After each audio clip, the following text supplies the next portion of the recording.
사람들이 마음속에 두려움을 느끼는 그 밑바닥을 가장 깊이 들어가 보면 그 마지막에는 내 존재가 해를 입게 될 것 또는 내 존재가 상실되는 것, 한 단어로 표현하면 죽음에 대한 두려움이 우리 마음의 밑바닥에 있다고 합니다. 하다못해 곤충을 보고 두려워해도 어두컴컴한 곳에 들어갔을 때 느끼는 두려움도 결국 그 밑바닥에는 뭐냐? 내 존재에 누군가가 해를 끼칠 것 또는 내 존재가 상실될 것에 대한 두려움이 있다라는 겁니다. 우리가 죽음을 두려워하는 이유는 죽음 이후의 세계를 어느 누구도 경험해 보지 못했고 또 그 상태와 상황과 세계가 어떠한지를 우리가 알지 못하기 때문이라고 말할 수 있습니다. 그래서 역사 속의 권력자들은 그 힘과 권력과 돈을 사용해서 영생불사, 영원토록 살고 죽지 않을 것을 꿈꾸면서 불로초, 불사약, 아니면 신선세계로 이동하는 것 등등의 많은 이야기들이 우리에게 전해져 내려오고 있습니다. 그런 이야기를 들을 때 많은 사람들은 참 헛되다, 허황되다라고 이야기하고 있지만 사실 우리가 살아가고 있는 이 시대를 보면 헛된 이야기 정도가 아니라 너무나도 극악한 일들이 벌어지고 있습니다. 내가 좀 더 건강하고 내가 좀 더 오래 살기 위하여 다른 사람의 몸을 사든지 죽이든지 심지어 불법 납치를 통해서 사람 몸에 있는 장기를 불법적으로 적출해내고 그것을 가지고 돈 있는 사람들에게 팔고 수술을 해서 누군가를 살리기 위해 누군가를 죽이고 누군가의 인생을 망가뜨리는 일들이 오늘 우리가 살아가고 있는 이 세계에서 일어나고 있다라는 겁니다. 여러분, 성경은 이러한 우리의 인생들의 모습을 두고 이런 성경 구절을 들려줍니다. 히브리서 2장 15절, 죽기를 무서워함으로 한평생 매여 종노릇하는 모든 사람들. 여러분, 모든 인간은 죽는다는 점에서 죽음은 우리 인류에게 두려운 일, 무서운 일이 맞습니다. 그런데 정작 죽음 자체만 무서워하는 게 아니라 그 죽음에 대한 두려움과 무서움 때문에 일생을 살아가는 동안에도 무엇인가에 매여 살아가고 있다라는 것이 성경의 진단이라는 겁니다. 한번 따라해 보실까요? 죽음의 병에 걸린 사람들. 한 번 더요. 죽기를 무서워함으로 한평생 매여 종노릇하는 사람들. 성경이 진단하고 있는 우리 인류의 형편, 하나님을 떠난 인생들의 형편, 우리의 현실이 바로 이것이라는 거죠. 죽음이라는 병에 걸려 그 죽음의 병이 나타내는 증상들 속에 우리가 살아가고 있다. 바로 지난주일 설교입니다. 그리고 그렇게 죽음의 병에 걸려 증상 속에서만 살아가는 게 아니라 이 땅을 살아가는 동안에도 그 죽음에 대한 두려움과 무서움 때문에 뭔지 알지 못하는 뭔가에 사로잡혀서 알 수 없는 집착 속에서 우리가 살아가고 있다라는 겁니다. 여러분, 하나님은 이러한 우리의 인류의 형편을 내어버려 두지를 않으시고 구원하기를 원하셨습니다. 히브리서 2장 14절과 15절을 다시 읽어드리면 이런 내용이 있습니다. 그도 또한 같은 모양으로 혈과 육을 함께 지니심은 죽음을 통하여 죽음의 세력을 잡은 자 곧 마귀를 멸하시며 또 죽기를 무서워함으로 한평생 매여 종노릇하는 모든 자들을 놓아주려 하심이다. 한쪽으로는 마귀를 멸하고 한쪽으로는 우리를 놓아주시려, 해방시키시려 예수님이 오셨다라는 겁니다. 하나님은 저 높고 높은 곳에서 우리를 건져내어 구원하신 게 아니라 우리 인간 세상 속에 예수님이 혈과 육을 가진 인간으로 직접 들어오시고 그분 스스로가 죽음을 경험하시되 대신 부활을 통하여 죽음을 이기심으로써, 죽음과 죽음의 권세를 이기심으로써 한쪽으로는 마귀를 멸하고 한쪽으로는 그 죽음과 그 권세에 사로잡혀 살아가는 우리를 해방시켜 주시려고 예수님이 오셨다라는 겁니다. 이것이 바로 예수님이 오신 목적, 우리의 구원이 이루어진 경과라는 겁니다. 영원한 생명에 대한 소망이 없는 분들에게는 죽음이라는 것은 생명의 박탈입니다. 존재의 소멸이 죽음이라고 이해를 합니다. 그래서 죽음은 두려움입니다. 이 땅에서의 삶이라는 것도 결국은 죽음을 향해 나아가는 거죠. 나이가 들어간다, 시간이 흘러 들어간다라는 것은 내 안에 있는 생명력이 소진되어 가는 것을 의미합니다. 늙어간다라는 것, 나이가 들어간다라는 것, 시간이 흘러간다라는 것 자체가 우리에게 두려움이 된다라는 겁니다. 가지고 있는 생명은 제한되어 있는데 이것이 점점 소멸되어 가는 과정이기 때문에 그렇습니다. 그러나 예수 믿음을 통하여 영원한 생명에 대한 소망을 가진 사람들에게는 죽음이라는 것은 존재 양식의 변화의 한 과정일 뿐입니다. 따라하십시다. 존재 양식의 변화를 위한 하나의 과정.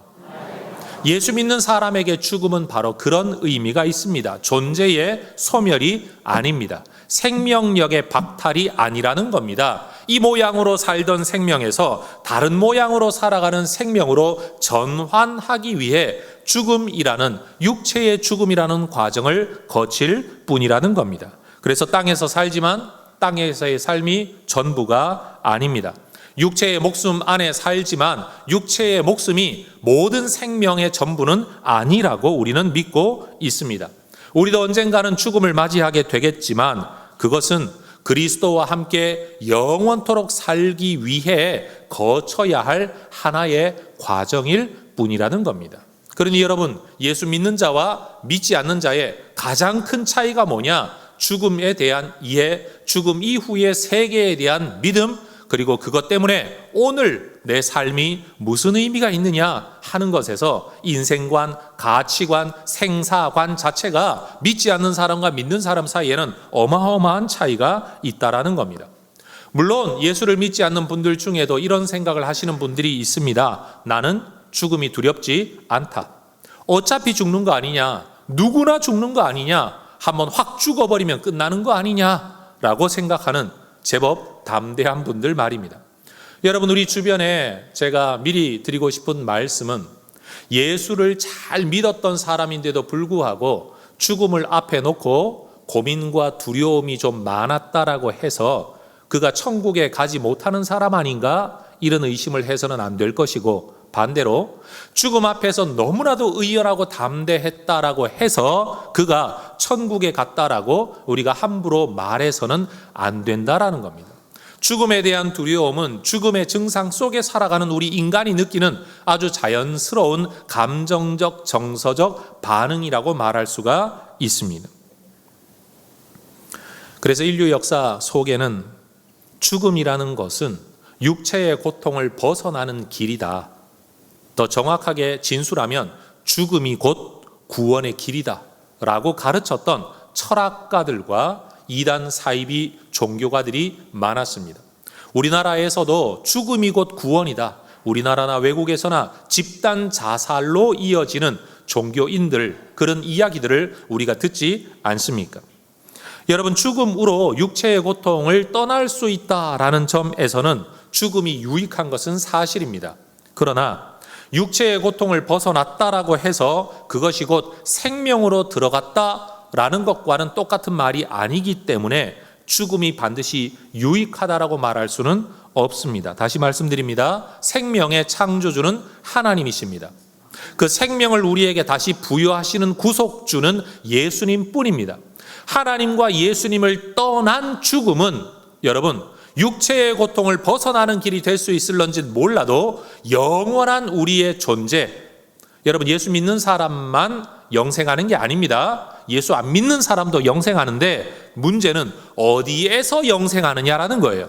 영원한 생명 가운데 천국에서 영생하느냐, 아니면 지옥에서 영생을 하느냐, 사실은 삶의 처소의 차이가 있을 뿐이라는 겁니다. 따라하십시다. 죽는다고 끝나는 게 아닙니다. 다시요. 죽는다고 끝나는 게 아닙니다. 여러분, 죽으면 존재가 소멸되는 게 절대 아닙니다. 예수 믿는 사람만 천국 가서 영생하고 예수 안 믿는 사람의 존재는 없어져 버린다, 그게 아니라는 겁니다. 성경은 분명히 천국에서의 영생, 지옥에서의 영생을 우리에게 이야기하고 있어요. 그러니 여러분, 육체의 고통을 좀 벗어나기 위해 육체의 목숨을 끊어버렸다고 해서 여러분, 내가 구원을 받았다 이렇게 말을 할 수는 없다라는 거죠. 그리스도를 떠난 생명은 존재하지 않을 뿐만 아니라 그리스도와 끊어진 존재 자체는 생명을 얻을 수가 없다라는 겁니다. 사도 바울은 일생 동안 바로 이 예수 구원, 하나님 나라의 복음을 전했던 사람입니다. 그런데 여러분, 많은 사기꾼 같은 사람들은 돈 벌고 사람들을 여러분 자기 뜻대로 움직이려고 할 때는 이런 말을 하다가 정작 자기가 어떤 문제를 만났을 때는 했던 말과는 이율배반적인 모순되는 모습을 보일 때가 있지요. 그러나 바울은요, 평상시에 전해왔던 설교와 성경 가르침이나 그 자신이 직접 죽음이라는 현실 앞에 섰을 때 그의 생각과 믿음과 말과 가르침은 전혀 모순되지를 않았습니다. 죽음을 앞에 놓고 있는 시점에서 기록한 바로 이 빌립보서라는 편지에서 바울은 자기가 어떤 믿음을 가지고 있으며 어떤 생각을 가지고 있는가를 오늘 본문 가운데 우리에게 보여주고 있다라는 것입니다. 여러분, 바울이 그동안 살아왔던 삶이 어떠합니까? 일생 동안 예수 그리스도 복음의 종으로 살아왔습니다. 그동안의 삶을 회고해 보면 바울에게는 참 많은 일들이 있었는데 복음을 위한 바울의 일생을 두고 한 단어로 표현하라면 그것은 수고입니다. 따라하십시다. 수고. 여러분, 고생스럽고 고통스러운 것을 받아들이고 감내하고 살아온 바울의 삶. 고린도후서 11장 23절 이하에는 바울의 이러한 삶을 우리에게 설명해주고 있죠. 수고라는 단어를 마음에 담고서 바울이 복음을 위해 어떤 일생을 살아왔는지를 본문을 한번 같이 읽어보기를 원합니다. 고린도후서 11장 23절에서 27절입니다. 그들이 그리스도의 일꾼이냐 정신없는 말을 하거니와 나는 더욱 그러하도다. 내가 수고를 넘치도록 하고 옥에 갇히기도 더 많이 하고 매도 수없이 맞고 여러 번 죽을 뻔하였으니 유대인들에게 40에서 하나 감한 매를 5번 맞았으며 3번 태장으로 맞고 1번 돌로 맞고 3번 파선하고 일주야를 깊은 바다에서 지냈으며 여러 번 여행하면서 강의 위험과 강도의 위험과 동족의 위험과 이방인의 위험과 시내의 위험과 광야의 위험과 바다의 위험과 거짓 형제 중의 위험을 당하고 또 수고하며 애쓰고 여러 번 자지 못하고 줄이며 목마르고 여러 번 굶고 춥고 헐벗었노라. 여러분, 바울이 복음을 위해 해왔던 삶에서의 수고는 기후에 의한 것, 환경에 의한 것, 천재지변에 의한 것, 사람에 의한 것, 상황에 의한 것, 정치에 의한 것 등등 우리의 삶에서 겪을 수 있는 온갖 종류의 고생과 수고를 바울은 경험을 했습니다.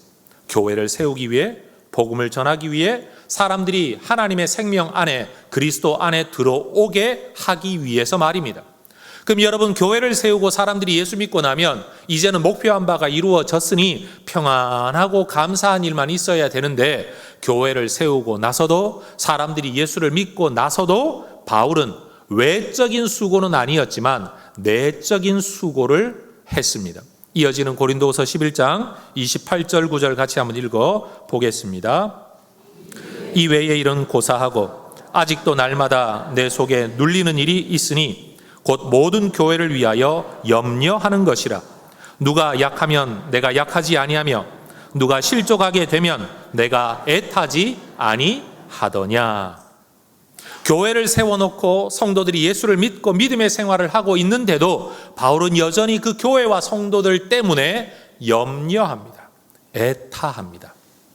육체의 고생은 덜 앓는지 몰라도 내면과 정서와 심리적, 영적 고생은, 수고는 계속되어지고 있었다라는 겁니다. 여러분, 복음을 위해, 교회를 위해, 사람들을 위해 이런 수고, 이런 염려를 지금껏 이어온 바울, 나이가 늙었습니다. 이제는 오랜 감옥 생활 가운데 육체도 많이 쇠잔해졌습니다. 이 정도쯤 되면 구약의 선지자 엘리야처럼 주여 이제 조카오니 내 목숨을 취하여 가십시오. 나 하나님 이제 충분하지 않습니까? 할 만큼 했습니다. 이제 나 빨리 천국 가고 싶습니다. 이런 마음 아마 바울도 가졌던 것 같습니다. 그런데 단순히 죽기만을 구하고 천국만을 소원하기에는 바울에게 갈등이 있었습니다. 오늘 본문입니다. 22절. 그러나 만일 육신으로 사는 이것이 내 일의 열매일진데 무엇을 택해야 하는지 나는 알지 못하노라. 여러분, 이전에 살펴보았던 성경 가운데 빌립보서 1장 20절 21절의 말씀을 보면 사는 것이 그리스도니 나는 죽는 것도 유익하다. 복음을 위하여 나는 죽는 것도 각오했다 등등. 여러분, 빌립보서 1장 안에는 바울이 사는 것과 죽는 것에 대한 이야기를 많이 언급하고 있습니다. 일상의 삶을 살 때는 해야 할 일들, 만나야 할 사람들 때문에 삶과 죽음의 문제가 그리 우리에게 실감나게 다가오질 않습니다. 아마 이 설교를 듣고 있는 여러분에게도 지난 한 주 동안 살고 죽는 것에 대해 생각해 본 분이 있으십니까? 하면 아마 대부분의 분들은 그런 생각 안 하고 살아왔을 겁니다. 그런데 바울의 지금 형편이 어떠합니까? 나이는 들었고 육체는 쇠약했고 감옥에 갇혀 있습니다. 점점 자신의 처지는 나빠지고 있습니다. 기독교에 대한 로마 정부의 입장도 점점 과격해지고 있습니다. 혼자 감옥 안에 들어앉아 지나온 삶을 돌아볼 뿐만 아니라 자신의 앞날을 내다볼 때 여러분, 바울의 마음속에는 한쪽으로는 죽음을 이제는 받아들일 각오를 해야 되겠구나 라는 생각, 또 한쪽으로는 그래도 노연한다면 어떤 일을 해야 될까에 대한 전혀 다른 두 가지 방향의 생각이 바울 속에 있었다라는 겁니다. 그런데 22절을 보면 바울이 말을 하죠. 육신으로 사는 이것, 육체 안에서 생명을 가지고 이 땅에서 복음을 위해 좀 더 일하는 이것. 바울은 육신으로 사는 이것이 자기에게 주어진 하나님의 뜻이고 자기에게 주어진 사명이며 이것이 바로 하나님 나라에 유익되는 인생의 열매요 보람이라는 것을 자신도 알고 있었습니다. 육신으로 이 땅에서 조금이라도 더 살아갈 수 있다면 바울은 여전히 또 다른 복음전도 여행을 할 것이고 또다시 설교하고 성경을 가르치며 성도들을 만나 지도하고 그들을 말씀 안에 이끌어가고 세워나갈 것입니다. 그런데 여러분, 바울이 이렇게 말을 하죠. 무엇을 택해야 하는지 나는 알지 못하노라. 사는 것과 죽는 것 사이에서 사실은 무엇을 택해야 되는지 모른다라는 말을 좀 더 쉽게 이해를 하면 어떤 것도 내 뜻대로 되는 건 아니다. 선택할 수 있는 권한이 내게는 없다라는 겁니다. 여러분 한번 생각해 보십시오. 죽고 싶다고 해서 바울 사도가 자살할 수 있습니까? 아니면 살고 싶다라고 한들 여러분, 사형에 대한 결론은 자기가 내리는 게 아니라 황제가 내리는 겁니다. 로마 정부가 내리는 겁니다. 살고 싶어도 내 뜻대로 살지 못하고 죽고 싶어도 내 뜻대로 죽을 수 없는 상황, 무엇을 택해야 되는지 모를 뿐만 아니라 무엇에 대한 선택권도 내게는 없는 상황, 사실은 그것이 바울의 형편이죠. 아마 이 설교를 듣고 있는 저와 여러분도 동일한 상황 아니겠습니까? 죽고 싶다고 죽을 수 있습니까? 살고 싶다고 살 수 있습니까? 여러분, 원한다고 이루어집니까? 아니면 싫다고 안 할 수 있습니까? 삶에는 우리 뜻대로, 우리 선택대로만 되어지지 않는 부분이 훨씬 더 많지 않습니까? 아마 이 설교를 듣는 분들 중에도 어르신들이 했던 이 말을 하나의 신념으로 갖고 계신 분들이 계실지도 모르겠습니다. 개똥밭에 굴러도 이승이 더 좋다라는 말입니다. 그런데 바울은 무조건 살아있는 게 좋다 이런 생각을 가지고 있지를 않았습니다. 오늘 본문 한번 보십시오. 23절 같이 읽어볼까요?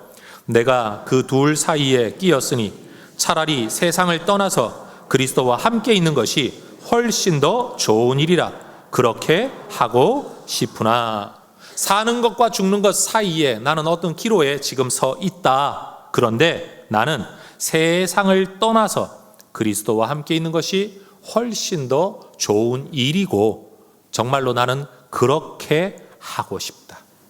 따라하십시다. 죽음은 훨씬 더 좋은 일입니다. 아마 이 말이 여러분 마음속에 뜨악하실 겁니다. 한 번 더 따라해 볼까요? 죽음은 훨씬 더 좋은 일입니다. 바울은 죽음이라는 것이 이 땅에서의 그 많은 수고, 그 많은 염려를 떠날 수 있는 길이라는 것을 알고 믿고 있었습니다. 그리고 육체의 목숨만 끊어지면 끝나는 게 아니라 이 세상을 떠나면 그 다음 단계가 뭐냐? 그리스도와 함께 있는 단계로 들어설 것이기 때문에 바울에게 죽음은 훨씬 더 좋은 일이 되는 겁니다. 만약 그리스도와 함께 있는 것이 보장되지 않은 사람들에게는 죽음은 절대 좋은 일이 안 됩니다. 두려운 일입니다. 회개의 기회도 없고 여러분 천국에 갈 수 있는 다른 기회가 주어지지 않습니다. 오늘 이 자리에 혹시라도 아직도 예수 믿음을 분명하게 고백하지 못한 분들이 계시다면 저는 이 이야기를 여러분이 꼭 새겨드리면 좋겠습니다. 구원의 길은 살아있을 때만 주어집니다. 그러니 살아있을 때 예수 믿는 고백이 있어야만 영원한 생명이 오늘 결판나게 된다라는 겁니다. 아이 목사님, 죽기 직전에도 고백해도 되잖아요. 그런데 여러분, 그 죽음의 순간이 언제 우리에게 찾아올는지, 그 순간에 여러분이 제정신으로 예수를 고백할 수나 있을런지 그건 아무도 장담하지 못한다라는 겁니다. 여러분, 오늘이라 일컬어지는 이때에 예수 믿고 예수 고백하여 영원한 생명의 보장을 받는 구원 백성 되시기를 저는 주의 이름으로 축원합니다. 여러분, 바울은 천국의 부활과 소망 그리고 확신 때문에 하루빨리 이 세상을 떠나서 그리스도와 함께 있게 되기를 원했습니다. 한 번만 더 따라할까요? 훨씬 더 좋은 일. 바울이 왜 죽음을 훨씬 더 좋은 일이라고 고백할 수 있었는가?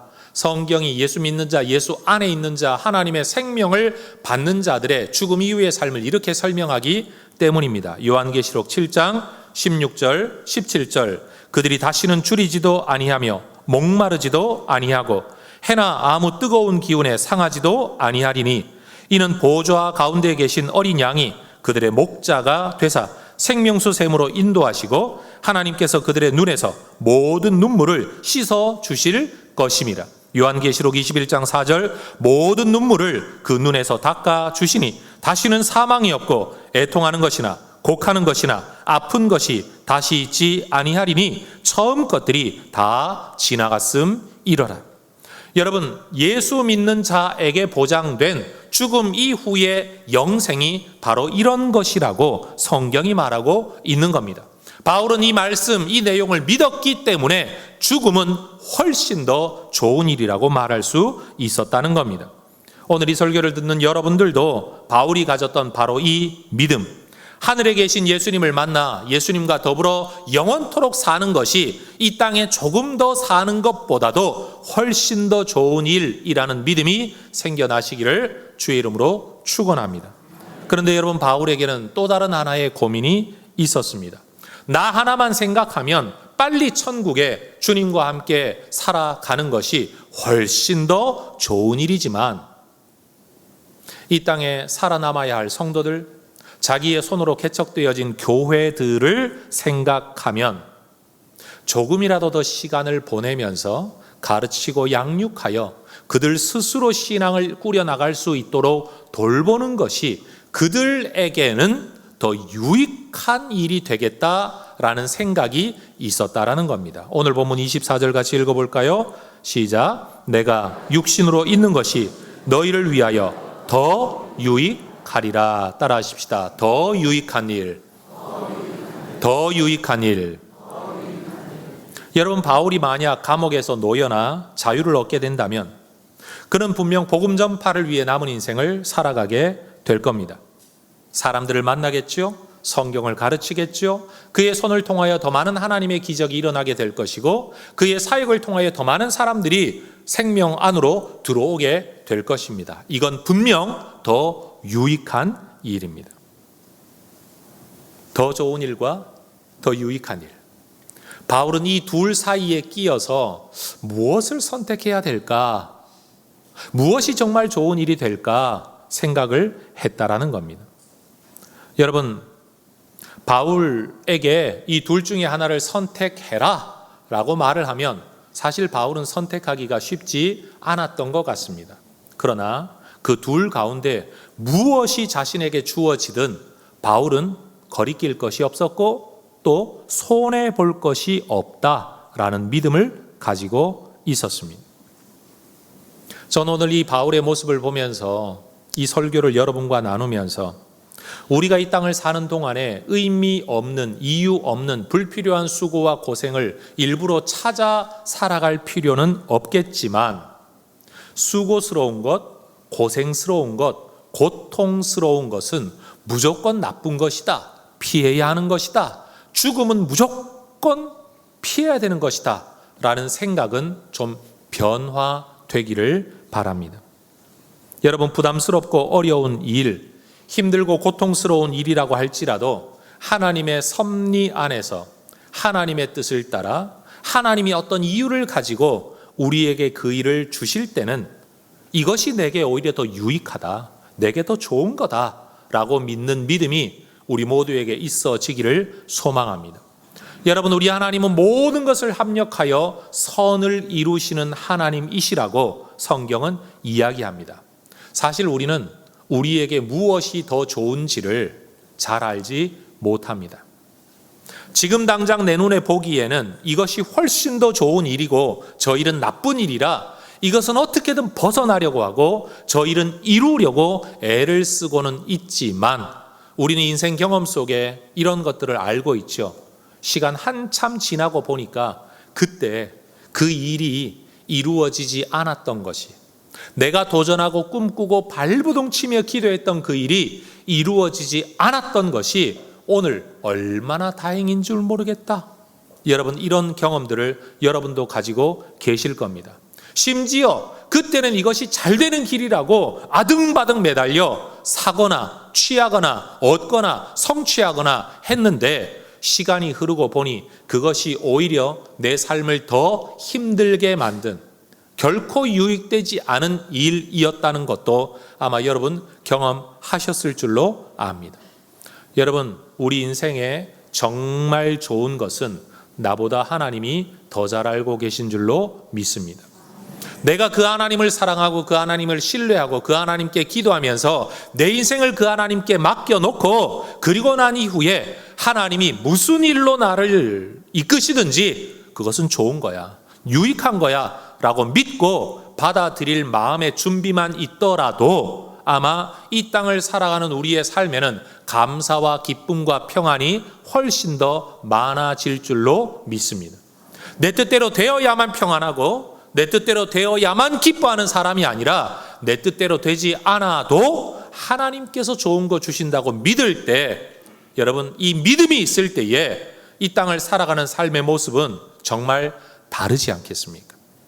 예수 믿는 자와 믿지 않는 자의 차이가 무엇입니까? 원하는 것이 이루어져야만 기뻐한다면 믿음이 무슨 소용이 있겠습니까? 내가 원하는 것이 최선의 길이라고만 생각한다면 도대체 하나님은 어디에 계신 겁니까? 여러분, 하나님은 우리를 사랑하시고 우리에게 좋은 것 주시며 심지어 우리가 실수하고 실패했더라도 그 모든 것들을 다 뒷정리하셔서 우리에게 유익되게 만들어 주실 줄로 믿습니다.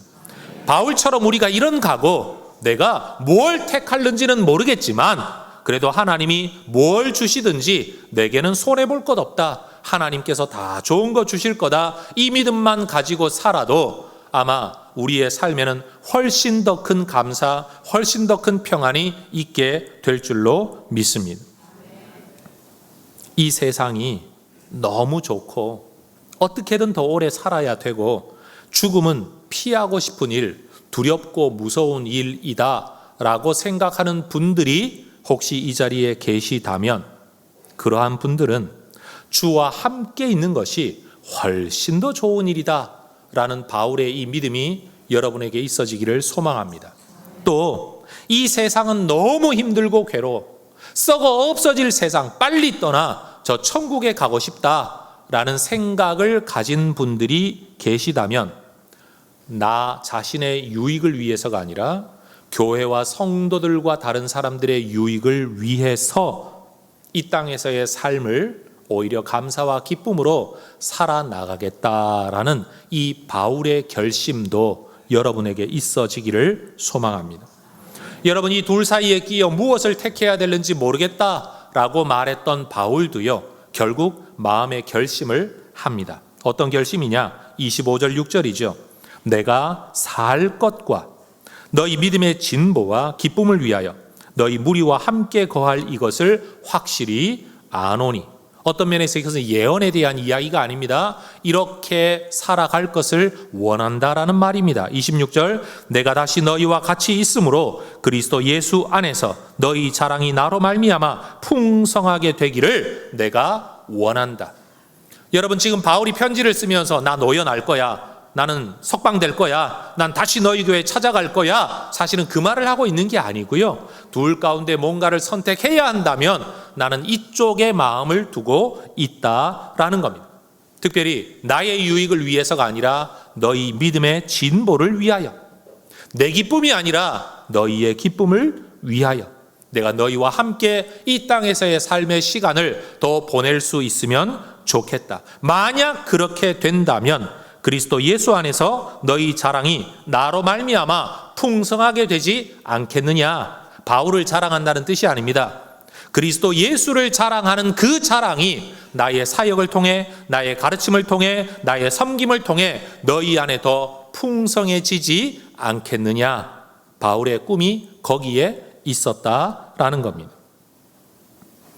여러분, 우리가 잘 아는 것처럼 예수님께서도 십자가를 지시기 전 겟세마네 동산에서 기도하셨습니다.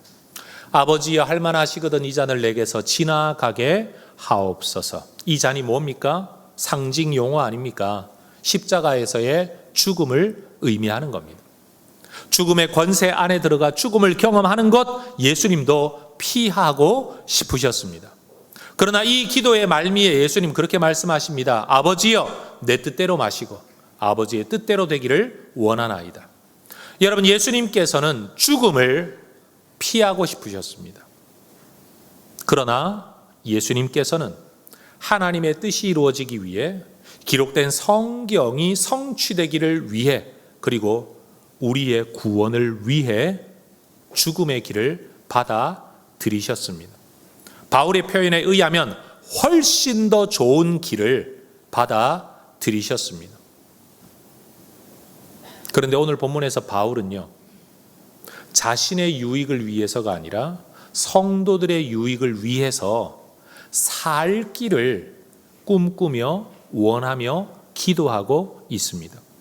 예수님은 죽음의 길을 택했는데 바울은 삶의 길을 소원하고 있다고 해서 바울이 믿음이 없는 사람입니까? 중요한 것은 사는 길이냐 죽는 길이냐에 초점이 있는 게 아닙니다. 예수님께서도 아버지의 뜻이 이루어지기를 위하여, 우리의 구원이 이루어지기를 위하여, 우리의 유익을 위하여 그 길을 선택하셨고, 바울도 자신의 유익을 위해서가 아니라 교회와 성도들의 유익을 위하여 그 길을 택하고 있는 겁니다. 결론은 다르지만 동기는 동일했습니다. 결론은 달랐지만, 가는 길은 달랐지만, 여러분, 그 길을 선택했던 두 분, 예수님과 바울의 내면의 동기는 동일했다라는 겁니다. 여러분, 우리의 삶이 우리의 손에 달려있질 않습니다. 우리가 결심한다고 결심한 대로 살지를 못합니다. 하나님이 우리 인생의 주권자이십니다. 하나님이 허락지 않으시면 털끝 하나도 희고 검게 할 수 없는 게 우리이다 라고 우리는 다 고백합니다. 그러나 그럼에도 불구하고 남아있는 우리의 삶을 두고 우리는 결심할 필요가 있습니다. 내가 어떤 삶을 살아갈 것이냐. 예수님은 마태복음 6장 33절에서 이렇게 말씀하셨습니다. 너희는 먼저 그의 나라와 그의 의를 구하라. 너에게 좋은 것 구하며 살지 말고 하나님 나라, 하나님의 뜻을 먼저 구하는 인생이 되어야 한다. 여러분, 그것이 믿음입니다. 죽음을 두려워하느냐 두려워하지 않느냐로 이 설교를 시작을 했지만, 제가 정말로 나누고 싶은 건 죽음을 무서워하느냐 무서워하지 않느냐의 문제가 아니라 하나님 나라의 유익을 위해 죽음도 받아들이고 삶도 받아들일 줄 아는 그리스도인이 되어야 한다라는 겁니다. 이 고생스러운 세상 빨리 죽어 천국 가면 좋겠다. 여러분, 천국을 소망하는 면에서는 믿음이라고 말할 수 있지만 이 땅에서 내게 주어진 사명이 있다면, 하나님의 뜻이 있다면, 이 지지리도 고생스러운 인생 속에서 여전히 누군가를 만나 누군가의 유익을 위해 내가 섬겨야 할 사명이 있다면 이 삶을 받아들이는 것이 믿음이라는 겁니다. 천국만 소망하는 게 믿음이 아니라 삶을 받아들이는 게 믿음이라는 겁니다. 또 한면으로는 여러분, 이 땅의 삶이 너무 좋고 살만하고 여유로워서 사실 우리 주님 재림하실 것, 주님 어서 오시옵소서라고 여러분 우리가 찬송은 부르지만 아마 속마음은 그럴 겁니다. 주님 아직은 아닙니다. 아직은 나 젊습니다. 아직은 인생 살만합니다. 아직은 누릴만 합니다. 더 고생스럽고 내가 더 이상 못 살겠다 싶을 때 그때 오십시오. 사실은 우리 속마음이 다 그렇지 않습니까? 그런 우리에게 내가 원하고 뜻하지 않은 시점에 여러분 죽음이라는 것이 찾아올지라도 그것을 두려워하거나 피하려고만 하는 게 아니라 훨씬 더 좋은 일이라는 믿음이 우리에게 있어야 한다라는 겁니다. 여러분, 하나님께서는 모든 것을 합력하여 선을 이루실 것이기 때문에 우리의 삶은 결국 하나님께만 의지하면 모든 것이 좋은 일로만 주어질 줄로 믿습니다.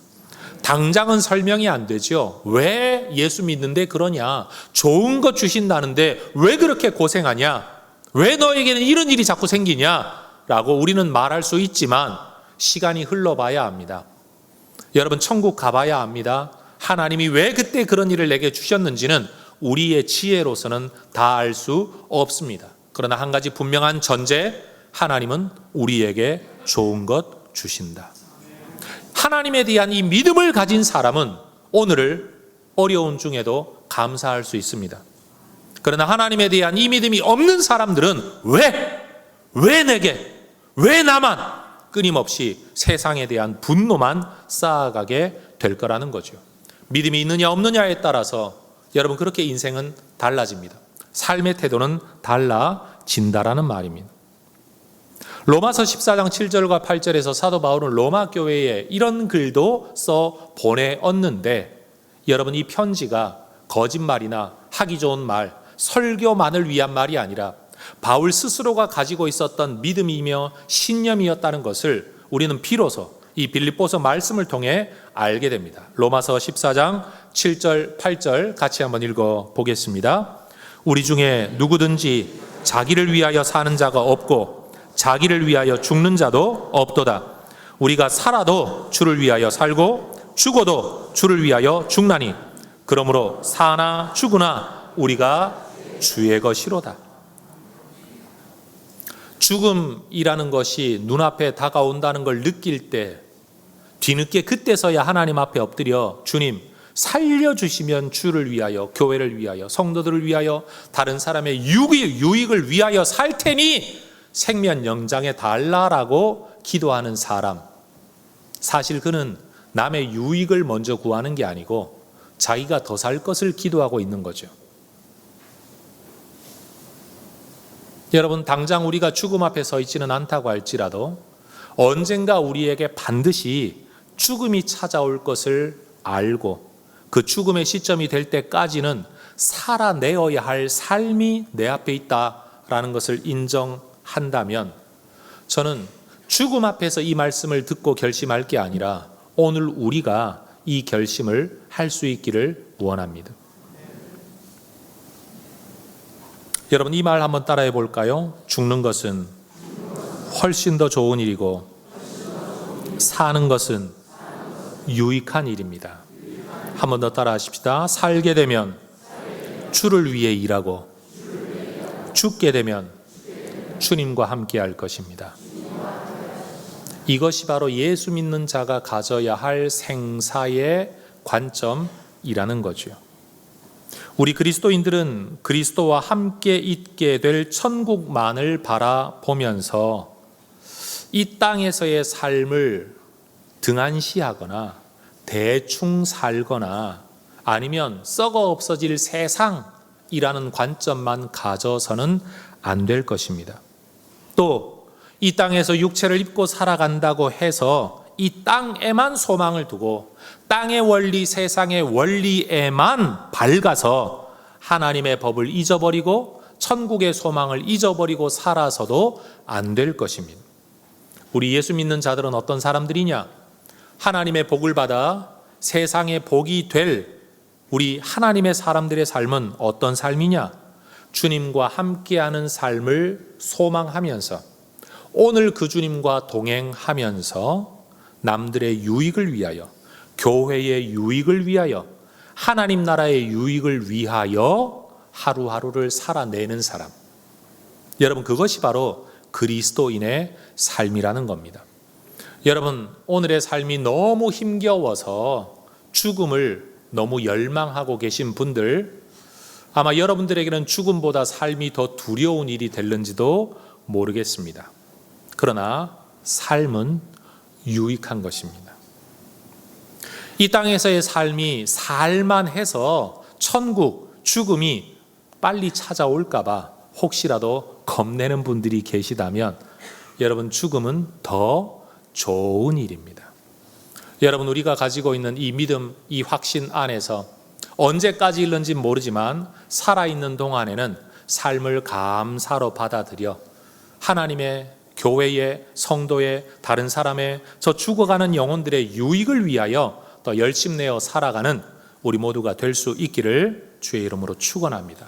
좀 더 즐기고 좀 더 행복하게 살려고 더 긴 인생을 구하는 게 아니라 남의 유익을 위해 삶을 구하는 사람들, 또 한쪽으로는 죽음이 찾아온다고 할지라도, 병과 노약이 찾아온다고 할지라도 하나님 앞에 더 좋은 단계로 들어서기 위한 과정인 줄을 알고, 여러분, 그것 때문에 너무 힘겨워하지 말고 받아들여 우리 하나님과 함께 있게 될 더 좋은 일이라는 믿음을 가지고 살아가는 우리 모두가 될 수 있기를 주의 이름으로 축원합니다.